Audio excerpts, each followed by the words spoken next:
que atajaba una célula endotelial y la otra, ¿sí?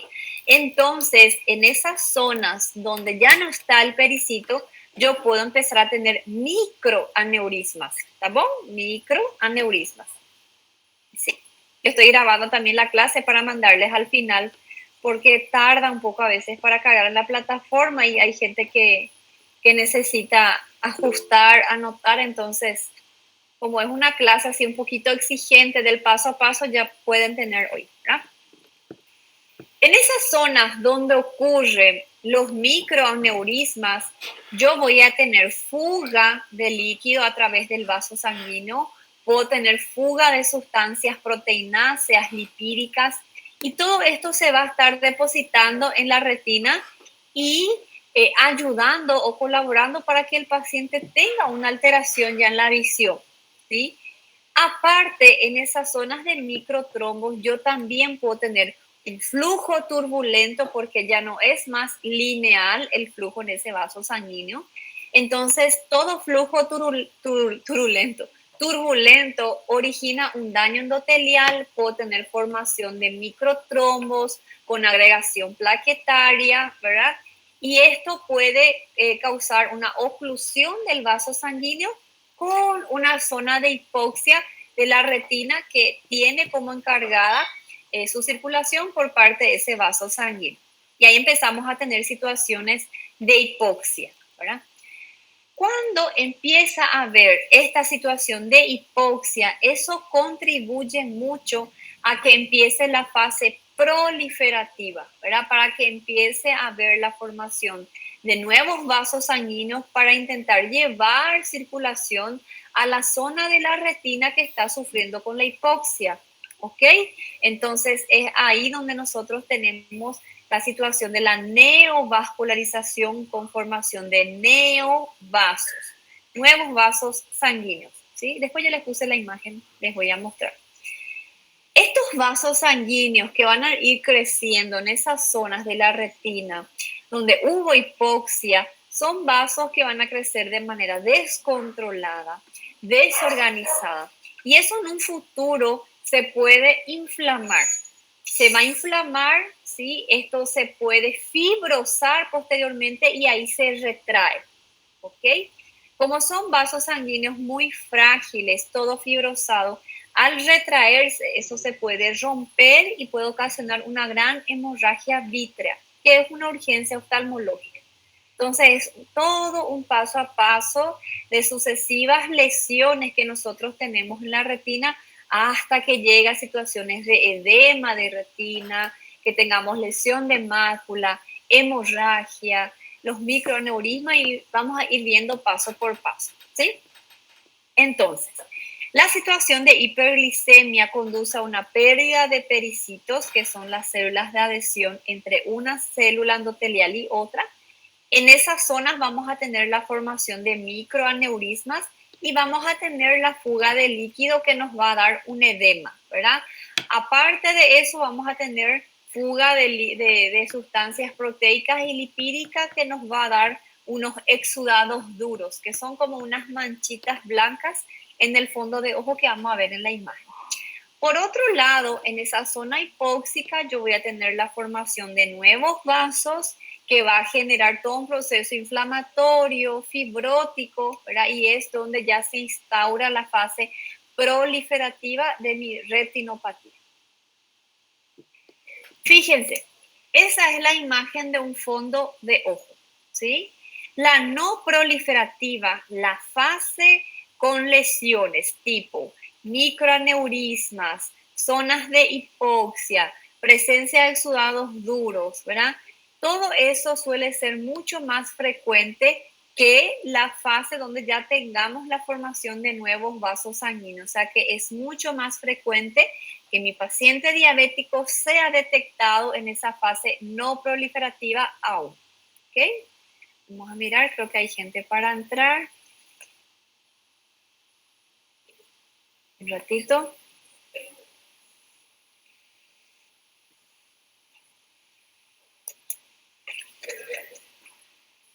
Bueno, fíjense un poco acá Esas manchitas rojas que ustedes pueden ver, 2 puntitos, esos son los microaneurismas, ¿sí?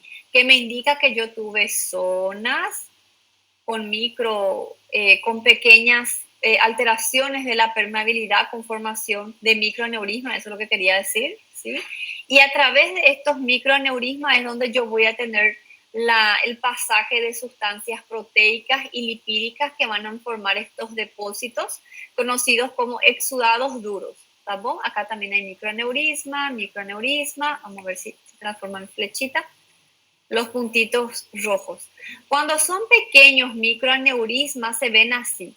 Cuando ya son en mayor cantidad en un vaso sanguíneo, ya dan ese aspecto al vaso sanguíneo en venas de contas de Rosario. ¿Tá? Porque hay un tercio, ¿tá bom?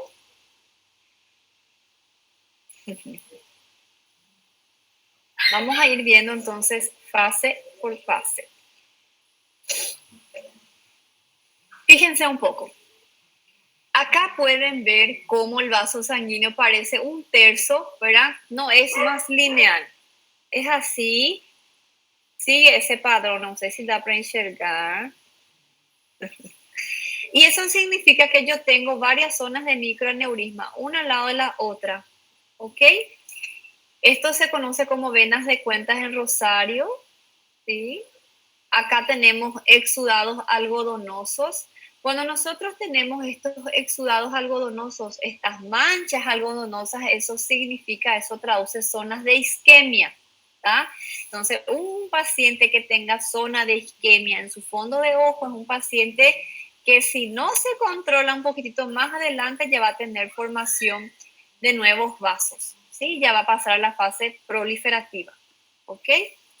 Después acá, por ejemplo, nosotros tenemos una hemorragia, ¿verdad? En esas zonas de microaneurisma, como son vasos ya con la vasculatura debilitada, nosotros, por ejemplo, si tenemos un aumento de la presión arterial, nosotros podemos tener una rotura de ese microaneurisma y ahí vamos a tener una hemorragia en llama de vela, como es conocida, ¿sí?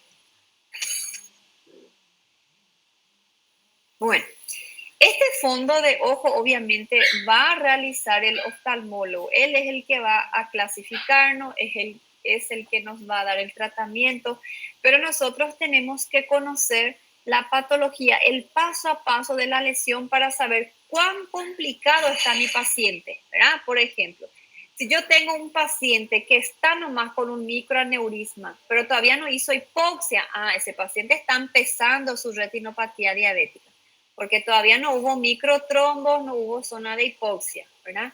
Ahora, si yo tengo, por ejemplo, un paciente que me viene ya con formación de nuevos vasos, yo tengo que entender que ya está en la fase más avanzada y que cualquier momento esos vasos se pueden fibrosar, hacer una retracción y se pueden romper y ahí el paciente se me complica más aún. O sea que yo como clínico tengo que conocer el paso a paso de la instauración de una retinopatía, cómo empieza leve, cómo se va tornando moderado y cómo se vuelve grave y proliferativa. ¿Cómo? Y vamos a ir viendo ahora paso por paso. Bueno, yo no voy a más parar para aceptar hasta ahora nomás, ¿sí? Ya son 4:32, nuestro horario es a 4:10, entonces si hay alguien que quiere adicionar, que quiere entrar, por favor, entra en contacto con el líder, él habla con Guillermo y le meten en la gente de marketing, ¿ok? Bueno, vamos a empezar entonces con el paso a paso. ¿Cuáles son los cambios que nosotros podemos ver cuando una retinopatía es todavía leve? ¿Sí? Yo puedo tener esos microaneurismas, ¿sí? Yo puedo tener algunas fugas de lípidos y sustancias proteináceas que son los exudados duros, ¿sí? Y yo puedo tener pequeñas cantidades de hemorragia, esas que dijimos en llama de vela, ¿ok?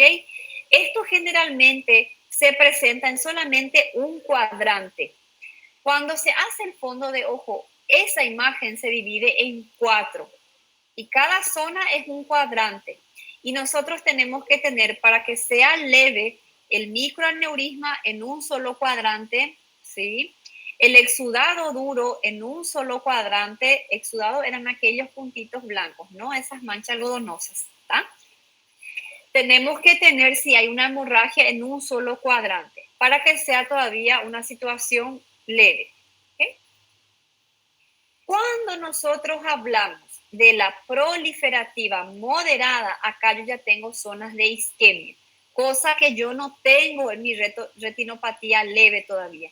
Estos exudados algodonosos que me traducen zonas de la retina con isquemia es la principal diferencia contra la retinopatía leve, ¿sí? Entonces, aparte de yo tener ese exudado algodonoso, puedo tener una hemorragia, puedo tener venas en ronario, ¿qué quería hablar? Venas en rosario, pero solamente en un cuadrante. O sea que lo que se acopla acá son las zonas de hipoxia, las manchas o exudados algodonosos, ¿sí? Eso es moderado. Cuando nosotros hablamos ya de una fase preproliferativa, ahí nosotros ya tenemos un agravamiento de esa situación. Vamos a tener varios cuadrantes, más de uno, afectados con estos cambios, con hemorragias, con venas en rosario en más de un cuadrante, ¿sí? Yo puedo tener las zonas de hipoxia, los exudados duros, las manchas algodonosas en más de un cuadrante y más o menos la mitad de ese paciente, si no cambia su estilo de vida, no controla su glicemia, en el paso de un año, ¿sí? Esos 50% van a estar pasando a la fase proliferativa. O sea que hay mucho más cantidades de daños. Generalmente tengo exudados algodonosos en 2 cuadrantes, hemorragia en 2 cuadrantes, abundantes venas en cantidades de rosario, ¿verdad? Las hemorragias en llama de vela, 2, 3 cuadrantes, o sea que la cantidad de daño se extrapola de solamente un cuadrante. ¿No? Y cuando nosotros hablamos de la fase proliferativa, eso ya nos indica que ese paciente ya proliferó, ¿verdad? Ya formó nuevos vasos sanguíneos en vista de la cantidad de zona de la retina que estaba sufriendo con hipoxia. Entonces vamos a tener la formación de vasos sanguíneos que van a crecer de manera descontrolada, se van a organizar de manera descontrolada y esto se puede inflamar. Cuando se inflama posteriormente dijimos que se va a reparar con fibrosis y eso va a retraer la retina, ¿ok? Y esos vasos sanguíneos que se retraen son súper frágiles y se pueden romper y ahí tenemos una gran hemorragia vítrea. Fíjense un poco ahí en la imagen cómo es el crecimiento, cómo es la angiogénesis bastante descontrolada cuando yo tengo un paciente con una retinopatía diabética proliferativa. ¿Sí? Cuando yo tengo una retinopatía proliferativa y tengo una alteración de la permeabilidad, tuve aquella fuga de líquidos a través de las zonas donde había pericitos, ¿verdad? Y tuve la formación de un edema, de sustancias proteicas, de falta de circulación. El estadio último que aparece es el edema de mácula. Cuando yo tengo un edema de mácula, esa situación ya es irreversible, ¿sí? O sea que cuando nosotros tenemos el edema, el depósito de exudados duros, eso ya no hay como revertir. Se logra mejorar gran parte con un tratamiento que se hace a base de fotocoagulación con láser, pero ya no revierte en un 100%. Y es la principal causa de pérdida de visión en los pacientes diabéticos cuando ya tenemos instaurada una lesión de mácula. ¿Ok? Y ahí nosotros nos preguntamos, o era algo que yo me preguntaba bastante, ¿verdad?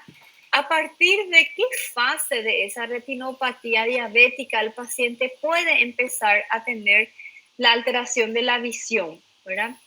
Toda vez que yo tenga edema, tenga depósito de exudados duros, tenga manchas algodonosas que me indiquen hipoxia, yo ya puedo empezar a tener pequeñas alteraciones de la visión. ¿Sí? Esa angiogénesis descontrolada puede afectar a vista, causar alguna patología, sí, es la que causa el edema de mácula y el que le deja ciego a tu paciente. ¿Ah, Robinson? Es con lo que termina tu retinopatía diabética. Por eso hay que tratar de no llegar a ese estadio. Entonces, ¿cuáles son los pacientes a quienes nosotros vamos a estar buscando, haciendo el triage o rastreando una retinopatía diabética? Cuando nosotros detectemos un paciente con diabetes tipo 1, nosotros le vamos a pedir su primer fondo de ojo a los 5 años, ¿sí? Cuando nosotros tenemos un paciente diabético tipo 2, tenemos que solicitarle en el momento del diagnóstico. ¿Y por qué esa diferencia? ¿Se acuerdan que nosotros dijimos que el paciente diabético tipo 1, para que empiece a ser sintomático, tiene que tener más o menos un 80% del páncreas afectado? Entonces, yo tengo más o menos una idea de cuándo comenzó la enfermedad, ¿sí? Como yo en el diabético tipo 2 no sé cuándo empezó la enfermedad, porque ese mi paciente pasó por esa fase de hiperinsulinismo, tuvo una fase intolerante a la lactosa, a la glucosa, fue asintomático por un cierto tiempo. Yo no tengo cómo dimensionar cuánto tiempo de enfermedad me tiene ese paciente. Por eso necesito solicitar al momento del diagnóstico, ¿ok? Si en ese mi paciente no se encontró ningún cambio, ningún daño en la retina, ni leve, ¿verdad? Entonces hay que hacer el chequeo cada año, un fondo de ojo cada año. En el caso que se detectó alguna etapa, ¿verdad? Se detectó la retinopatía diabética, entonces cada 6 meses tenemos que ir realizando el chequeo para poder ir controlando cómo va yendo la evolución. Para nosotros evitar la progresión, ¿verdad? Es esencial el control metabólico. Ustedes escucharán que les dice el paciente que cuando está muy descontrolado su azúcar, él ve peor. Cuando se controla, mejora, ¿verdad? O sea que se logra revertir un poquitito esa visión borrosa una vez que se controla la glicemia del paciente, pero el daño en sí no se revierte. Lo que se puede mejorar es el proceso de evitar que mayor cantidad de pericitos se sigan destruyendo, se sigan perdiendo. Entonces hay una frenada en la cantidad de microaneurismas, entonces nosotros logramos detener la progresión de la enfermedad. Y una vez que nosotros tenemos ya instaurada la retinopatía, hay que retirar todos esos exudados duros, ¿verdad? Que se depositaron ahí, y eso se hace con terapia con láser, y nosotros vamos a estar hablando de eso en el tratamiento. ¿Alguna duda sobre lo que es retinopatía? ¿Entendieron el paso a paso? El paso a paso es sumamente importante, ¿verdad? Todo empieza con una hiperglicemia que conduce a una pérdida de pericitos, que va a formar microaneurismas, vamos a tener alteración de la permeabilidad, fuga de líquido, sustancias proteicas, sustancias lipídicas, los que nos va a dar el exudado duro, el edema, ¿verdad? Y después que vamos a tener el flujo turbulento, la formación de microtrombos, ahí vamos a tener una oclusión del vaso sanguíneo, zonas de hipoxia y nueva vascularización. Con la nueva vascularización va a venir un proceso inflamatorio, fibrótico, de retracción, rotura del vaso sanguíneo y una gran hemorragia vítrea. ¿Tá? Si se recuerdan ese paso a paso, entonces van a poder ubicarles a sus pacientes. Yo estoy hablando, Elio, lo más de vagar posible que yo consigo. Menos que eso, ya me queda difícil, ¿sí?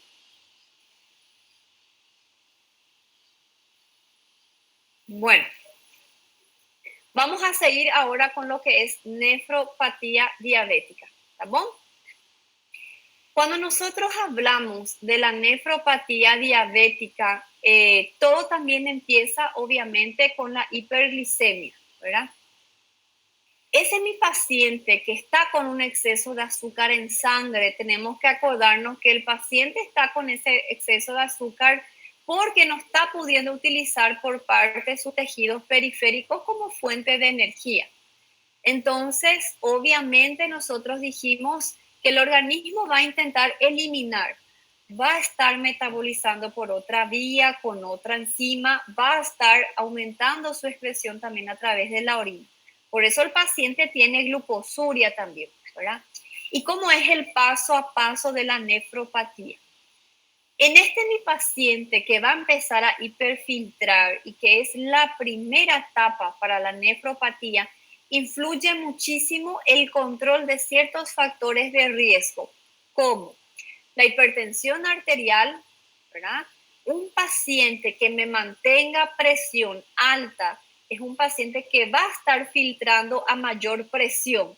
Entonces, obviamente eso va a forzar un poco la funcionalidad renal y va a contribuir a que el paciente tenga una mayor pérdida de proteínas a través de la orina, que es lo que justamente a nosotros nos preocupa en una nefropatía diabética, ¿sí? Aparte, cualquier evento que pueda causar un daño endotelial como dislipidemias, tabaquismo, etcétera, son factores que puedan estar comprometiendo también todo el proceso de filtración glomerular y eso pueda influir también en una pérdida de proteínas. Vamos a hablar de eso cuando veamos hipertensión arterial y la nefropatía hipertensiva, cómo trabajan todos los factores de riesgo para agravar una nefropatía hipertensiva del paciente. Cuando nosotros tenemos un paciente diabético, lo que nos importa bastante es que él mantenga su presión arterial controlada, porque es el factor que nos va a contribuir en mayor medida a que el paciente tenga una progresión y avance en esta falla renal, ¿sí? Por eso nosotros tenemos ciertos estándares de control metabólico y albos presóricos que el paciente tiene que mantener para evitar progredir, ¿tá? Así como nosotros dijimos que para evitar la progresión de la retinopatía diabética, el secreto es que mi paciente me mantenga cifras de glicemias controladas, hemoglobina glicada dentro del valor recomendado, glicemia en ayunas dentro del valor recomendado. Para una nefropatía diabética no va a ser distinto, ¿verdad? O sea que el paciente que mantiene valores de glicemia adecuados no va a tener por qué estar hiperfiltrando y forzando la funcionalidad renal si mantiene valores de glucosa adecuados en sangre, ¿verdad? Ahora, aquel paciente que se descontrola hablando de la glicemia, eso sí va a generar esa necesidad de hiperfiltrado. Entonces, también en mi paciente, para evitar la nefropatía, yo necesito mantener la glucosa por debajo del 7%, mantener la presión arterial por debajo de 130/80 para que no forcemos esa proteinuria, ¿sí?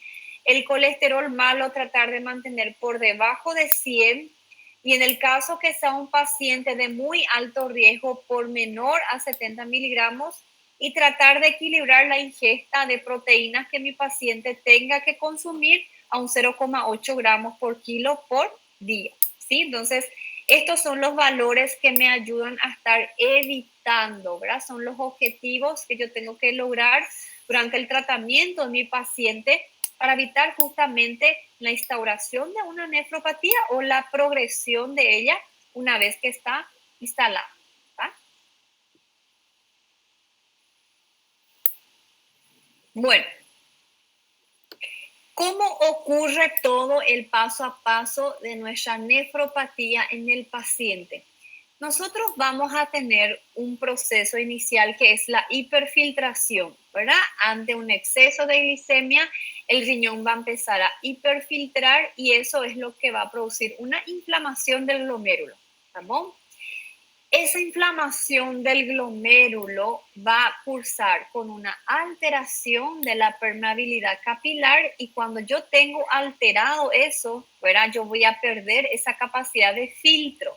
Entonces nosotros vamos a empezar a perder pequeñas cantidades de proteínas en la orina, ¿sí? Entonces, de una fase de hiperfiltrado, mi paciente va a pasar a la segunda fase de microalbuminuria.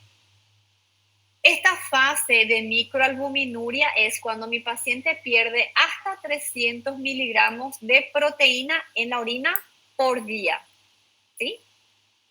Conforme va progresando ese valor de glicemia elevado y sigue el hiperfiltrado, va a seguir la inflamación y va a llegar un momento donde el riñón va a filtrar cada vez mayores y mayores cantidades de proteína. Cuando el paciente empieza a filtrar valores a partir de 3,5 gramos por día en la orina, ahí mi paciente pasa en la siguiente fase, que es el síndrome nefrótico, donde yo tengo una albuminuria muy importante, una pérdida de proteínas muy grande en la orina. Esto altera toda la presión coloidosmótica, entonces yo voy a tener fuga de líquido al tercer espacio y mi paciente me empieza a hacer edema, ¿sí? Y es un edema que empieza en miembros inferiores y va subiendo hasta que el paciente puede quedar en anasalta. Conforme va siguiendo el proceso de hiperfiltrado, de inflamación del glomérulo, ese glomérulo inflamado se va a intentar reparar. Y todo proceso inflamatorio se repara con tejido fibrótico, ¿verdad? Entonces vamos a tener una glomeruloesclerosis, una reparación con fibrosis del glomérulo que estaba inflamado por estar siendo sometido a un exceso de trabajo. Y es acá donde nosotros ya tenemos la instauración de una patología renal crónica irreversible, cuando eso ya se esclerosó y eso ya se fibrosó. No hay como volver atrás.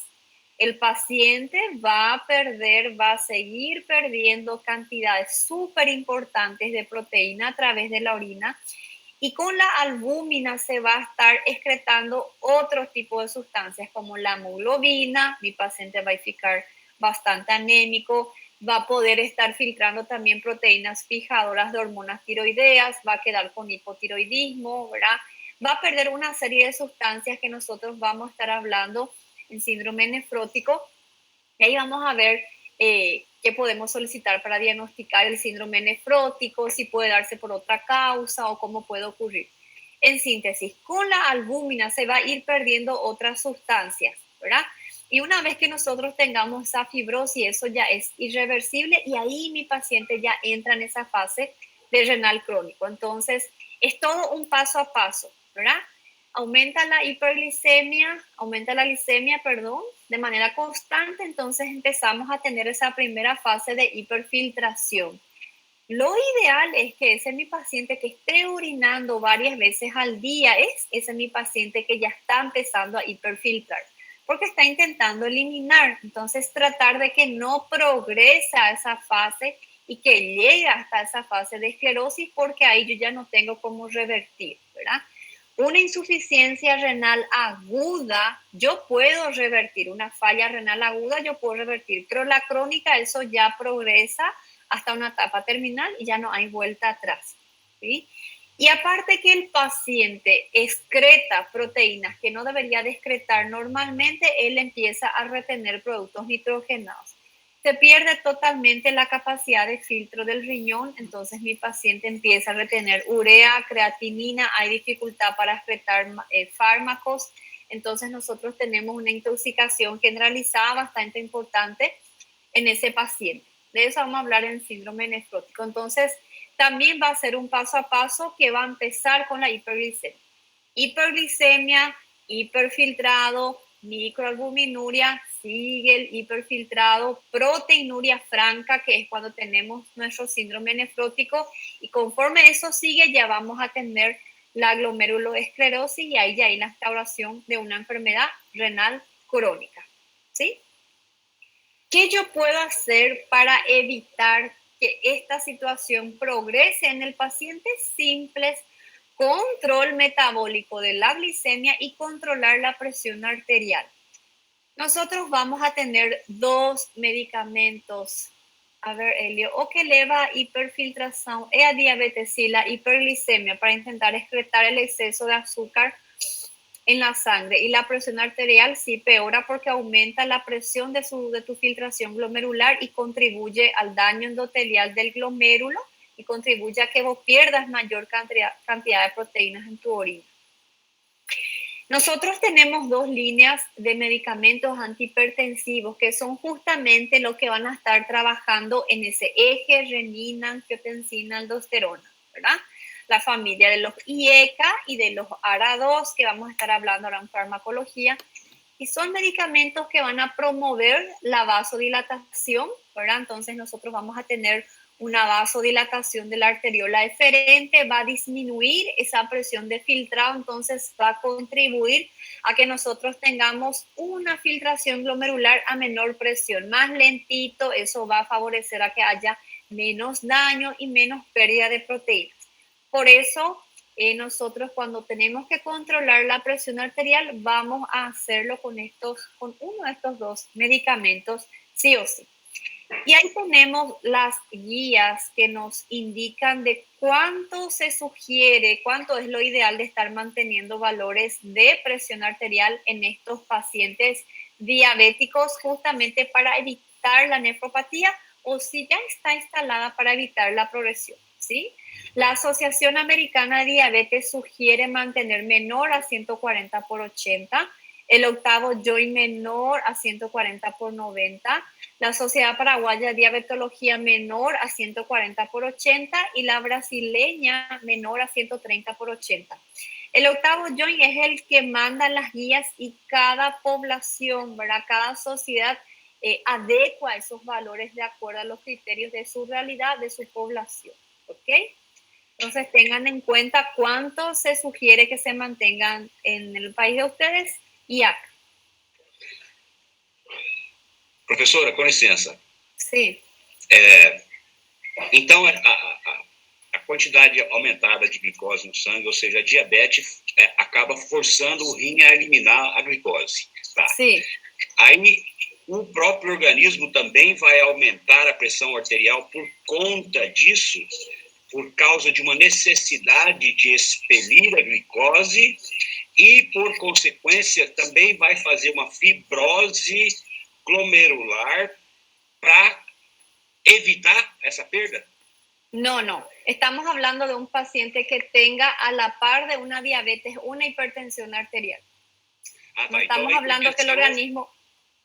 A hipertensão não vem com a diabetes. Ela aparece ou não, correto? En este caso, sí. Tá. E a fibrose, como é que é? Glomerular, é por conta de quê? ¿Por qué que acontece esa fibrose? Porque hay un proceso de inflamación en el glomérulo y eso, todo proceso inflamatorio después se repara, ¿verdad? Con tejido fibrótico. Tá. Y no hay una cicatriz. Ele é inflamado pela saída excessiva de glicose e pela pressão arterial alta. No, por el exceso de presión de filtrado, por el exceso de trabajo, eso inflama el glomérulo, causa un daño endotelial y ahí você tem un proceso inflamatorio. Ok, obrigado. ¿Vale? Bueno, aparte del compañero, alguien que quedó con duda en alguna etapa de lo que es nefropatía diabética, ¿se entendió el paso a paso? ¿Se entendió por qué es importante alcanzar esas metas que vamos a hablar muchísimo cuando hablemos de tratamiento? ¿Sí?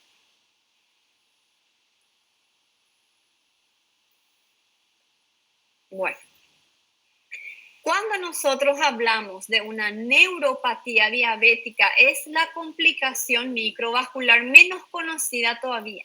Es la que se sigue estudiando hasta hoy día. Por eso van a ver que la etiopatogenia, el paso a paso, todavía no se dilucidó muy bien, pero ya se tiene una idea central de lo que está pasando, ¿verdad?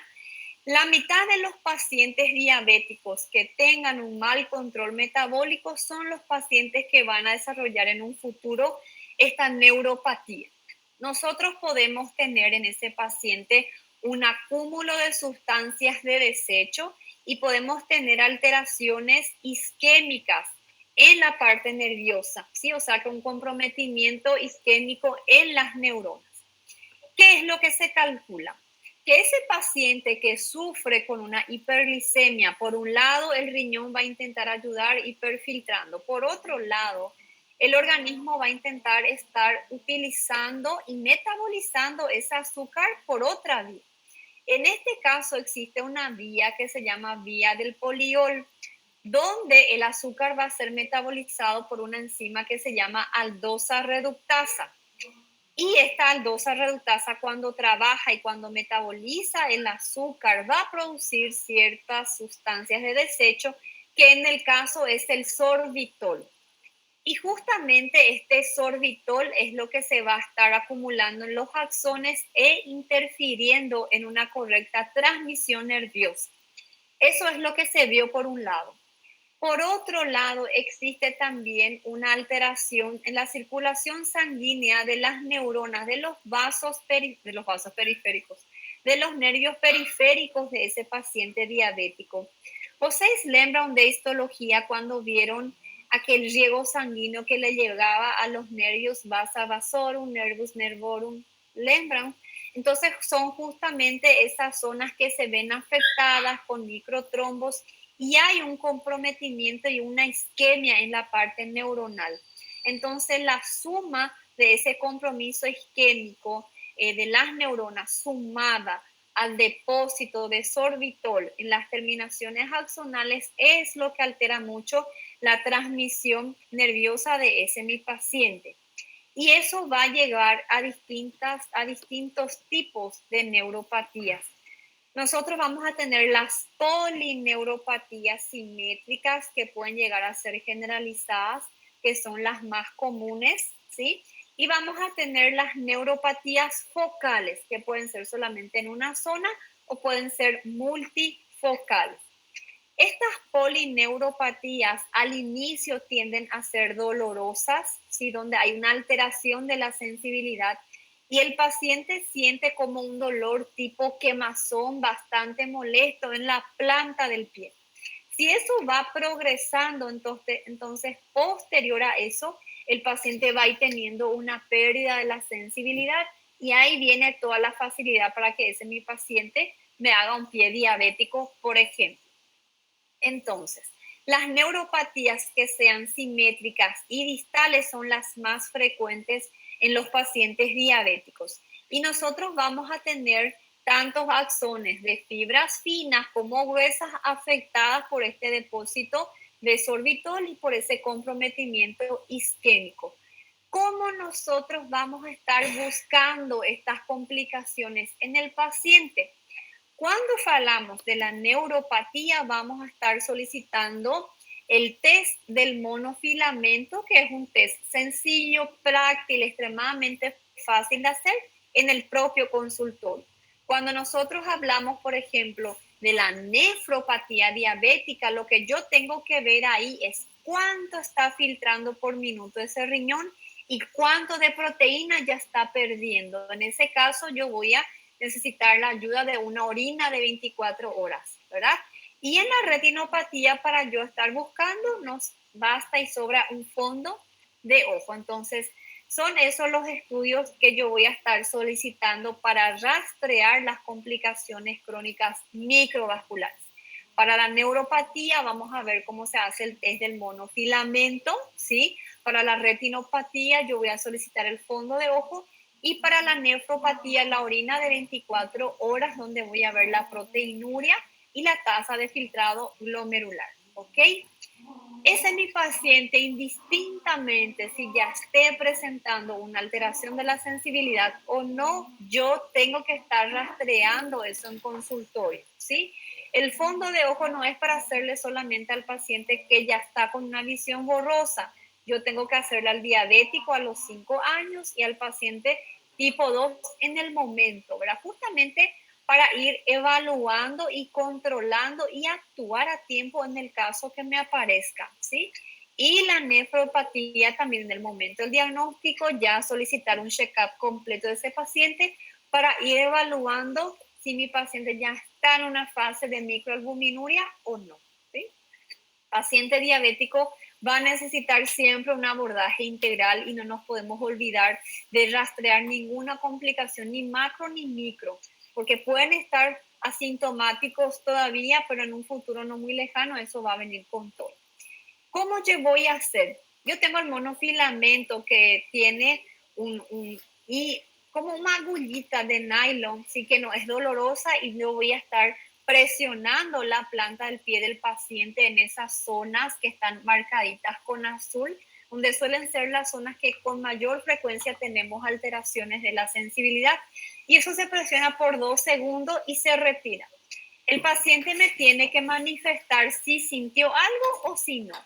Tenemos aquellos pacientes que están altamente sensitivos, que le es súper doloroso este tipo de rastreo, ¿sí? Y vamos a tener los pacientes que ni van a sentir. Si nosotros hacemos el test del monofilamento y no tenemos, y logramos encontrar alguna alteración, tenemos que volver a repetir, ¿sí? Y esto en cada control anual del paciente tenemos que ir haciendo, justamente para ir buscando si ya hay alguna alteración de la sensibilidad, ¿sí? Cuanto más descontrolado esté mi paciente con su hemoglobina glicada y su glicemia en ayunas, más predisposición él tiene a tener presencia de las neuropatías, ¿ok? Si no tenemos a mano el monofilamento, podemos usar una caneta o una jeringa, ¿verdad? No vamos a hincar, pero para estar probando la sensibilidad, cualquier objeto de punta que nos pueda servir para estar rastreando de cómo está esa sensibilidad en el paciente, ¿ok? ¿Tienen alguna duda sobre lo que ocurre en una neuropatía? Elio, tu pregunta puede ser una fisiopatología semejante a retinopatía. Vos me decís en relación a la nefropatía.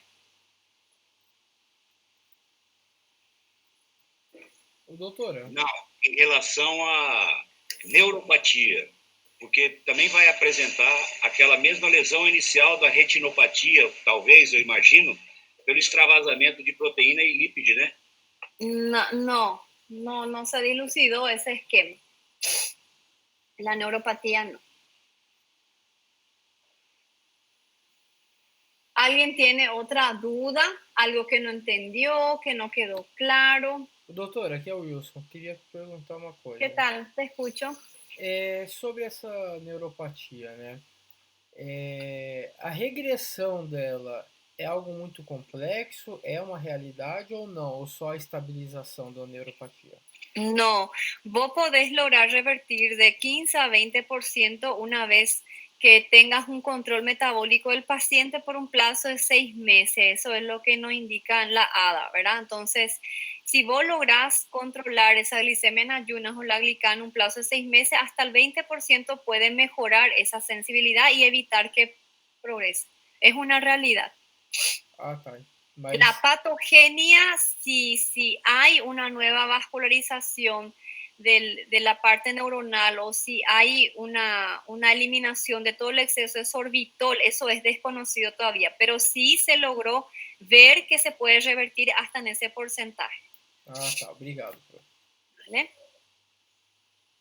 Natanael, otra vía de metabolización,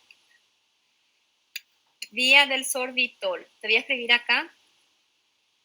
Vía de la aldosa reductasa, del poliol, que usa la enzima aldosa reductasa. Bueno, entonces, para que quede claro, son varias teorías que tenemos a disposición, 4 teorías, pueden ver eso en un lindo esquema, mapa conceptual en el Harrison, ¿verdad? Ya trae mucho más amplio, enfoca mucho lo que es el manejo del paciente y siguen en estudios, ¿verdad? Y ahí en base a las principales teorías se van manejando los pacientes y lo que se vio en todas las situaciones realmente es que el secreto para evitar la instauración y para controlar la evolución justamente es el control de la hiperglicemia, de la hemoglobina glicada y de la presión arterial, hablando de nefropatía y retinopatía. La hipertensión es sumamente importante. Cuando veamos hipertensión van a ver también cómo podemos tener situaciones de retinopatía y nefropatía hipertensiva con una patogenia bastante similar a lo que ocurre en la diabetes también. En este caso, el daño endotelial vamos a tener por la alta presión que está circulando en la sangre y todo inicia con eso. ¿Está bien? ¿Están estudiando para el examen cuarta-feira, né? Tô nem sabendo. Están estudiando a full. Bueno, gente, si no tienen ninguna duda, entonces muchísimas gracias. Pueden ir a descansar, toda vez que ya pusieron sus nombres. Las personas que todavía no pusieron, por favor, no olviden de dejar su like y su joinha. Mentira. Voy a mirar ya youtuber. Yo. Y nos vemos en la próxima clase. Si surge alguna duda, es complicadito, patogenia, yo les dije, ¿verdad? De las complicaciones crónicas micro, más de solamente seguir el esquema que no nos vamos a perder. ¿Está bien? Nos vemos en la próxima clase y cuídense. Hasta luego.